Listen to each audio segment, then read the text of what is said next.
तर काय म्हणता बोलते हो, जेव्हापासून सिम्बा घेतला तेव्हापासून फक्त हेच कमेंट होता का भाऊ सिम्बा कुठून घेतला, कितीचा घेतला, का असं तसं. तर हे आपण आज सगळं सांगू आजच्या व्हिडिओमध्ये. तर जसं मी एक ब्लॉग टाकला होता, पूर्ण सिम्बावर डिपेंड होता तो.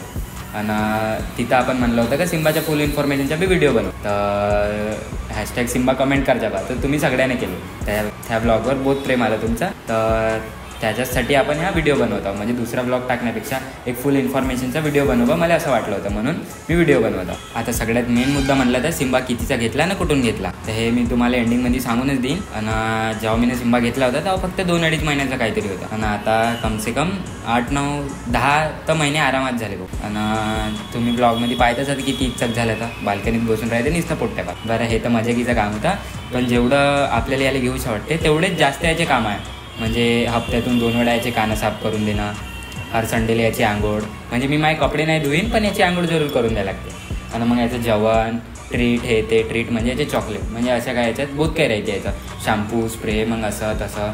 आणि हे तरी मला असते. बरं याला जाऊ द्या, मी तुम्हाला याची सगळी इन्फॉर्मेशन सांगून देतो. आता मीनं जर तुम्हाला काही विचारलं कमेंटमध्ये हे सांगा ते सांगा तर तुम्ही ते नाही सांगा. पण सिम्बाचा एक व्हिडिओ बनव म्हणलं तर सगळ्यात जास्त कमेंट होत्या त्या ब्लॉगवर. म्हणजे सगळ्यात जास्त तर नव्हत्या पण होत्या. म्हणून मला असं वाटलं का व्हिडिओ बनवून टाकावं. आणि ह्याचा शॉर्ट व्हिडिओ मी इंस्टावर टाकीन आणि फुल व्हिडिओ यूट्यूबवर. तर सगळेजण यूट्यूबवर पाहिजे आणि यूट्यूबवर बी सपोर्ट करा जसं तुम्ही इंस्टावर करत आहे. बरं आता सिम्बाची मी तुम्हाला फुल डिटेल्स सांगतो. मी पैसे सेव्हिंग करून सिम्बाला घेतलं. आणि सिम्बा हे मी माझ्या मित्राजवळून घेतलं. ते जसं तुमच्या कोणा मित्रापाशी असं एखादी कुत्री किंवा मग तुम्ही जसे आणता ते गावात तर ते चालते साहेब. आणि आम्ही बी तसंच, काही मित्र होता एक तो म्हणे माझ्या मित्राजवळ आहे, असं झालं तसं झालं, तर आम्ही बी तशातच घेऊन टाकलं. आणि तेव्हा सिम्बा बहुत लहान होता. तुम्ही हायलाईटमध्ये पाहून घ्या. मी हेच हायलाईटमध्ये पाहून घ्या सिम्बाचं सगळं हायलाईटमध्येच पाहून घ्या. बरं तर मी सांगतो. आता सिम्बा जेवढा शांत दिसते ब्लॉगमध्ये तेवढंच इच्छक बी आहे. त्याला एकदम त्रास दिला तर तो डसते, नाही तर मग तो आपल्याच ह्याच्यात राहते. जास्त तर तो दिवसभर झोपून राहते. म्हणजे त्याच्यामागे एक बी कामधंदा नाही. तो फक्त खाते झोपते. आणि त्याच्या महिन्याचा खर्च कमसे कम 2,500 ते 3,000 रुपये येते. आणि ते बी डिपेंड करते. जर त्याला दवाखान्यात न्यायचं काम पडलं तर 4-4.5 जाते. मग त्याच्या ट्रीट्स, जेवण आणि त्याची ते माती म्हणजे त्याच्यात जो करते. आता तुम्ही समजून जा. बरं हे एवढं सारं. आणि अजून त्याला म्हणलं तर रेग्युलर म्हणजे साफ ठेवावं लागते. म्हणजे त्याचे कानं, त्याचे नखं कापणं. आणि तो रूमचा दरवाजा बी खुला राहिला तरी करून जाते. म्हणून त्याच्यासाठी रूमचा दरवाजा एनी टाईम बंद ठेवावा लागते. आणि तो इथून तिकडे लावून हे तर सोडा, आहे आमची स्क्रीन आहे ह्याच्यावर तरी चढते, त्याच्यावर पाय ठेवून राहते. हे जर एखादी दिवस पडली त्या स्क्रीनवाल्याच्या मालकाला मला त्याला विकून स्क्रीन भरून द्यायला लागेल.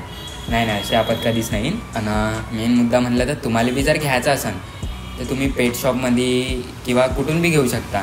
आणि त्याच्या फूड तर मी म्हणजे ज्या दवाखान्यात मी त्याला नेतो त्या डॉक्टरनं प्रेफर केलं आहे आम्हाला का हे द्या चांगलं आहे, तर आम्ही तेच फूड देतो. बाकी तर मग असं काही टेन्शन नाही. जर मग तुमच्याच्यानं पोचणं होत असेल तरच घ्या. काऊन तर घेऊन त्या बिचाऱ्या मुख्या प्राण्याच्या एले नका करा. बस हेच सांगणं आहे. काऊन तर सिम्बा आता मी भलेही कसंही ठेवत असेल पण तुम्ही व्हिडिओ थ्रू पाहता का तो कसा राहते. म्हणजे आता तो बरोबरच राहते. म्हणजे त्याला पूर्ण 4 गाद्या जिथं आम्ही झोपतो त्या गाद्या त्याला झोपायला देऊ नये. आणि ब्लँकेटमध्ये तो कसाही झोपूनच राहते, दिसत नाही कधी तर. आणि ब्लॉगमध्ये तर तुम्ही पाहताच का बाल्कनीमध्ये झोपून राहते. आणि त्याच्यापायी आम्हाला संडास बाथरूमचे पूर्ण दरवाजे बंद करून ठेवावे लागते. आणि तसं बाकीचं काही टेन्शन नाही का जेवण करताना कोणा भांड्याला तोंड लावून असं तसं. त्याचं जे आहे जेवाचं पाण्याचं ते त्यालाच तोंड लावते बरोबर. बाकी दुसरं काहीच टेन्शन नाही. फक्त एवढंच का झोपताना खूप त्रास देते. म्हणजे अंगावर पांघरून राहिलं तर किंवा साईडला येऊन झोपण, कधी जर पलटताना लक्ष नाही राहिलं आणि त्याच्या अंगावरच झोपलं तर बस असं काही. तेवढं काही होत नाही, फक्त लक्ष ठेवा. आता मला तर असं वाटतं का तुम्ही माझा ब्लॉग फक्त सिम्बासाठी पाहता आणि एक तर त्या लांचीसाठी. मेन मुद्दा तर ते लांची माझी मैत्रीण आहे आणि सिम्बा आपला भाऊ. आणि आता राहिली गोष्ट सिम्बा कितीचा घेतला. तर दुकानात तुम्हाला आरामात 5-6 तर आरामात सांगा. आणि मला हा मित्राने घेऊन दिला तर मीनं फक्त 2,500 घेतला. आता तुम्ही असं नका म्हणजा का भाऊ माझ्यासाठी आहे का, असं झालं तसं झालं. काऊन तर भाऊ तुम्हालाच माहीत आहे का एक वेळेस जे पिल्ले झाले ते पूर्ण गेले आहे. आणि एक सिम्बा त्याच्यातून मिस घेऊन आलो. आणि आज आपल्याकडे सिम्बा नसता. काऊन तर मला त्याच्यात एक सिमेंटी कलरची कॅट होती, ते खूप आवडली होती. पण माझ्या मित्रानं म्हणलं होतं का नाही सिम्बा घे, तर मग आपण घेऊन आलो ऑरेंज बिलला.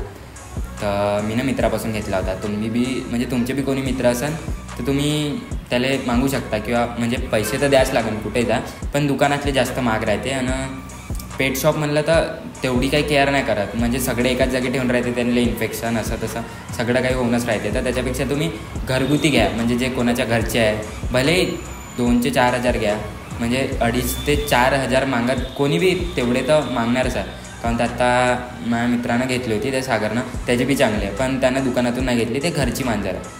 ते तसंच तुम्ही बी घरची घेऊ शकता, जशी मी नाही घेतली, म्हणजे चांगली राहते तिची हेल्थ कारण तो दुकानात तसं खायला नाही भेटत जसं घरी भेटते. बस हेच सांगणं होतं. अजून जर तुम्हाला काही वाटत असेल तर तुम्ही कमेंटमध्ये विचारू शकता, आणि फुल व्हिडिओ किंवा तुम्हाला कशाबद्दल फुल ब्लॉग पाहिजे हे बी मी तुम्हाला सांगून देईन. बरं तर पोट्टे आजसाठी एवढंच. मंगा पोट्टे भेटू पुढच्या ब्लॉगमध्ये.